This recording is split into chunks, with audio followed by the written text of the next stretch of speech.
Hello and welcome to Project Syntar. Today we will be talking about the first life on Aurelios, how it looks, how it lives, how it reproduces, and how life in the first place came to be. Not much is known about where life first came from, but some of it comes from geothermal vents. Geothermal vents are a natural formation and occur when tectonic plates split apart. They spew out chemicals from inside the planet into the deep ocean. Some of these chemicals bond. In such a way they create a substance that can clone itself. DNA, the first stepping stone for the miracle that is life. This DNA will clump together with other things to form the first living being. The first living things were tiny and were called cells. They evolved and explored the whole ocean. Somewhere in the shallows a major revolution was happening. Some cells teamed up and became multicellular. These formed the first things that some might call animals and plants. I will discuss the four major organisms that will soon take over every vacant niche the planet has to offer, the grandfathers of all multicellular life on Aurelios, if you will. Here is the Infernophyta. This organism feeds by collecting sunlight through the use of orange sunlight, catching parts in their cells. They form a fiery-colored mat all over the seabed and reproduce by splitting off into another piece. They have taken over lots of the shallows of the planet and parts of the open ocean on the seabed. This is the Tesseragonese. It is a segmented planktonic organism that feeds on other smaller plankton.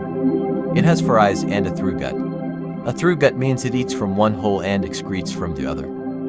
It is comprised of 8 segments, 1 front segment with 4 eyes, a mouth and a heart, 6 middle segments with 4 fins on each corner for locomotion and a very small and simple cavity for digestion, and 1 end segment with an anus and a gammatangia where it reproduces. Meet the Corphonicola. It uses a ring of needle-like spines webbed together by a bit of skin to crawl and wiggle around the ocean floor.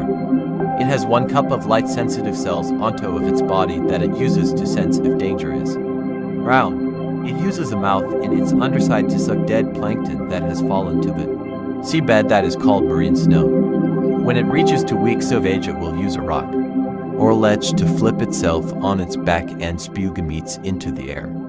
These gametes will remain dormant until they touch another from a different individual, in which it will sink to the floor and continue the cycle, growing and reproducing, growing and reproducing. It cannot reflip itself over, so once it does this, it starves to death. And finally, here is the Zeosolanes. It is a simple animal that acts like sponges on Earth. It has a holdfast/root system on the bottom of it to hold it in place. On the top it has a large open mouth lines with sensitive hairs. Whenever a piece of plankton gets stuck to a hair, it folds into the mouth and is digested. It is a sessile filter feeder. Its middle section acts as a stem and is long to increase time. Food is spent in the stomach to increase nutrients absorbed from the food it eats. It reproduces by spewing out gametes from its mouth in hopes they meet and fall to the floor to create a new individual. They all do it at the same time to maximize the chance for the gametes to meet. Thank you guys so much for staying to the end of the video. It means a lot to me. Also, thank you to everyone who contributed artwork for this video. I will include them at the end as a sort of end credit scene. Another inspiration for this project is an account called the Pancake Wizard. I forgot to include him in my previous vid. Again, thank you all so much. The next episode is going to be about early diversification in the oceans of Aurelios, almost like this planet's version of the Cambrian explosion. Thank you. I hope to see you in the next one. Goodbye.